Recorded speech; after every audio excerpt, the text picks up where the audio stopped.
Vielen Dank, Herr Lambert. Für die EFDD-Fraktion hat jetzt das Wort Herr Farage. Well, thank you, and good morning, everybody. If this is European democracy in action, as we've heard this morning, I suggest we have a rethink. We're told that, as a result of the European elections, Mr Juncker here is the nominee. Well, I can tell you that absolutely nobody in the United Kingdom knew that when they voted in the European election, it had anything to do with the next nominee. And the truth of it is, your voters, actually in your countries, didn't realise what this process was. Mr Juncker's name did not appear on any single ballot paper. And the whole thing has been the most extraordinary stitch-up. I mean, the loser, Mr Schulz, gets the consolation prize of being an unprecedented second-term president in the Parliament. I mean, it's all just a pretence that we're increasing democracy. Now, of course, I'll be told, yeah, but hang on a second.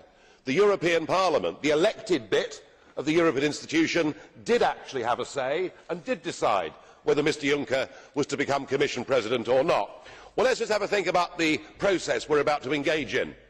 We've all got to be asked to vote, and we've got one candidate to vote for.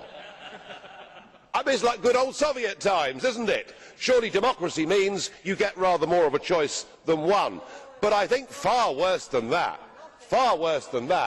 it is going to be a secret ballot. I mean, you really couldn't invent it, could you? Hard on the heels of a European election, our voters are not going to know how any of us have voted. And I would say to you, Mr Schulz, as President of the Parliament shouldn't vote in secret. The whole point of being publicly elected representatives is we should be held accountable for our actions to our own voters, and to be asked to vote in secret, I think it's a huge insult to voters to ask us to vote in secret. Now, I would have thought, after the huge advances in the Eurosceptic vote, there might have been a rethink somewhere in Brussels, but clearly that was not to be. Mr Cameron had a brief go and tried to oppose your candidacy, but he was busy succeeding with reshuffles in Britain, but failing with reshuffles here. And Mrs Merkel, of course, crushed him, because what the German Chancellor says goes in the modern Europe. So what of our nominee? Well, on the plus side, Mr Juncker, you are a sociable cove with a very much better sense of humour than most people I've met in Brussels. And there's no question that you are a political operator, and you've even managed to, over the last couple of weeks, as you've gone round the political groups, change the mood music a bit. You've said that you don't believe in the United States of Europe. You don't believe in a common European identity. But I have to say, I didn't believe a word of it. And today you've proven that actually you're stuck back with the ideas of the old Europe. You talked about Monsieur Delors being a hero of yours. Well, I can understand that from your perspective. But you also talked about Mr Mitterrand and Mr Kohl as being heroes of yours. I would have thought a wartime collaborator and somebody who left German politics under a huge cloud of a massive party funding scandal should not be the kind of people that we should stand up as great models of virtue in modern Europe today. You talked about the need for a common foreign policy and security policy.